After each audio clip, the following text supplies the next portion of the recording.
gamitin, which is interior ticks and exterior ticks, or both interior and exterior ticks.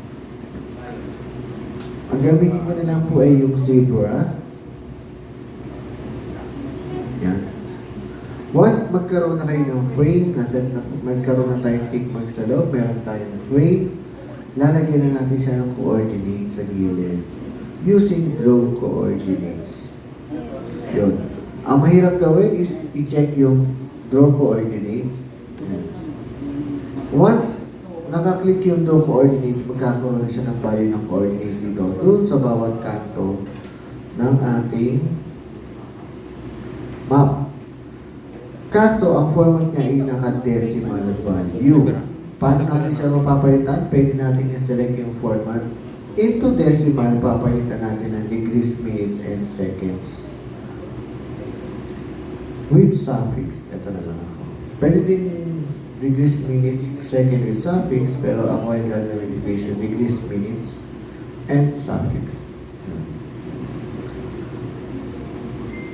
Ngayon, meron pa siyang additional na 0.000. Yung coordinate precision, pwede natin bawasan. Gawin natin coordinate precision is 1. Kasi may 7.5 eh. May 12.0 at 16.5 dun sa coordinate. Pag wala? Pag wala, pwede natin gawing 0 to. Yan. Kaso kung papansin mo, pag tinik mo siya sa 1.1 degrees 17, may seconds pa siya eh. Kaya lagyan natin ng 1. Yan. Ni-round off niya na. Napansin mo? Pag hindi ko nalagyan yung precision na to, i-round off niya yung value. Pwede rin lagyan ng 0 para i-round off lang niya. I-minimum niya rin naman yung coordinates para magsakto siya doon sa value na yun. Ba't sa akin, sir? Apat lang yung cross.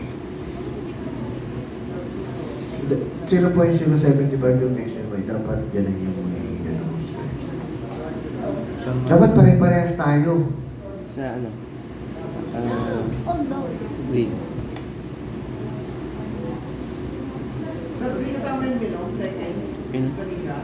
Ay, hindi ko na sinama. Ginawa ko ng 0 yung alam dito.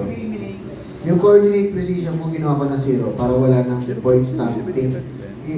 Kapag nilagyan ko ito ng 1, ang talagang coordinates niya ay 121 degrees, 16 minutes and 5.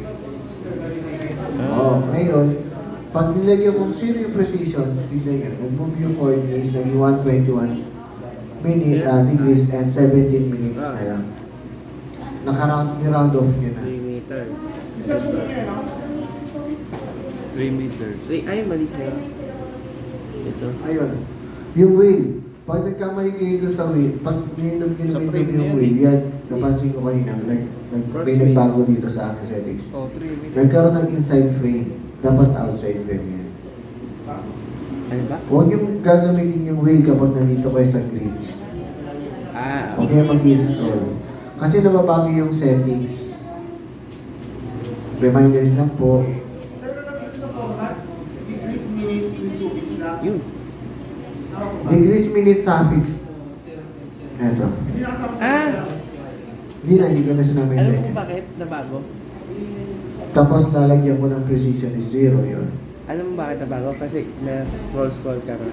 Yun, kung nag-scroll kayo at hindi ang gamitin yung scroll dito sa gilid hindi ko na yan, dito. Yung handle dito ko nag-scroll para hindi nagagalaw yung mga settings. Kasi pag nag-move ka doon sa inyong mouse cursor, nagagalaw yung settings. Suffix.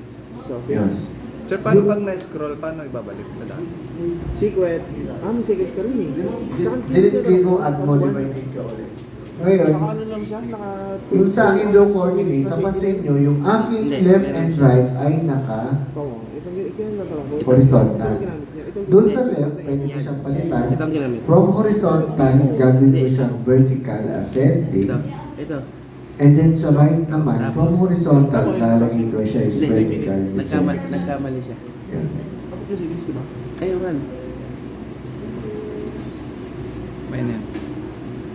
Di ba nakapa-scroll ka siya? Nag-scroll. Yun. Nababo. Sa grid, huwag lang kayo mag-i-scroll pagdating sa grid, modify grid. Gamitin yung handlebar dito sa gilid. May handlebar yan sa gilid dito. Ito yung tanda, yung i-move. Ano, uulitin? Anong ulitin sir pag na-scroll? Kuwari, naggulo yung settings nyo. Remove nyo na itong grid 1, tapos add ka na lang ulit ng panibago. Para mag-buhay siya sa settings na yun. Okay na po. Lahat po ba meron ng draw coordinates? Yung ating left side is vertical ascending. Yung ating right side is vertical descending.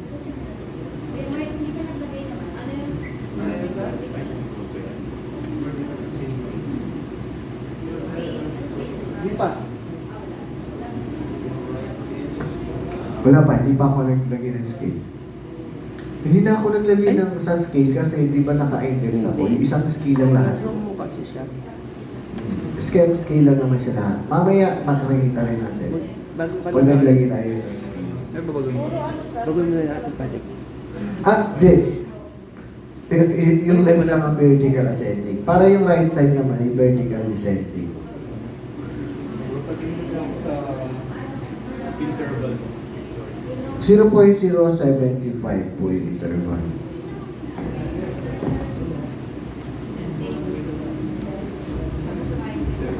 Yun. Kung napansin nyo, yung isang map ko, ito yung nagkaroon ng coordinates, di ba? Ngayon, mag-move ako, maglilipat ako sa map 5.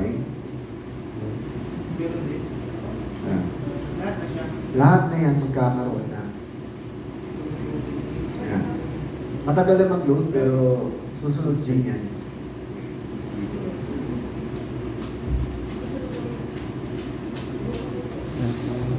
Atlas. Magkakaroon yan ng cross. Actually, pare-pare siya ng size ng cross.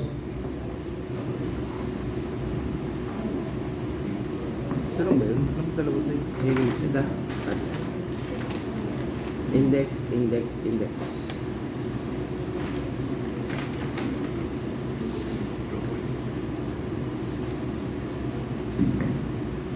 Okay na? Yung sa map 1, ayun lang naman Sige, yung try na export. settings, medyo komplikado gagawin yung settings. Sort by. Very Predefine ba? possible No? na yung Predefine. primary content. Yun lang yung, ma-set maayos. Pag na-set nyo na maayos, mabilis naman na yung secondary content. At yung mga supported content.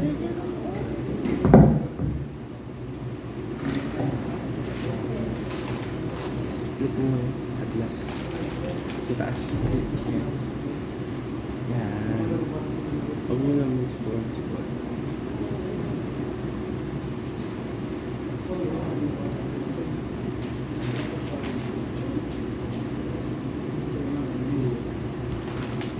Mali.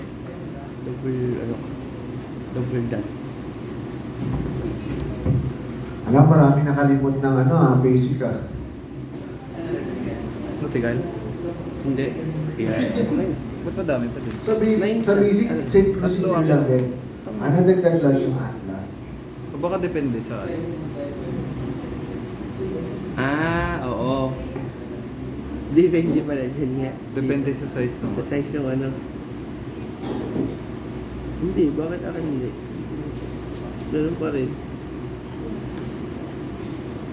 Uy,